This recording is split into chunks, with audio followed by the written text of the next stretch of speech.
Hi! In front of me is TCL Tab 10s, and today I would like to show you how you can set up face unlock on this device.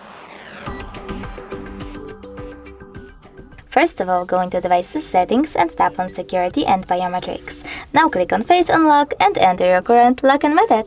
After that, you need to select Start and keep your face in frame.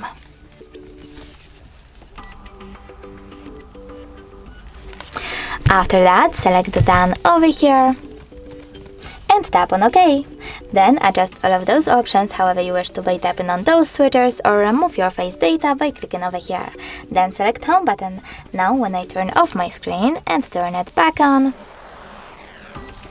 I can see that Face Unlock is working.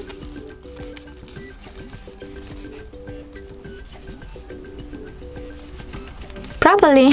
So all I need to do is look at my device. Thanks so much for watching. If you enjoyed this video, leave a like, comment, and don't forget to subscribe. Bye!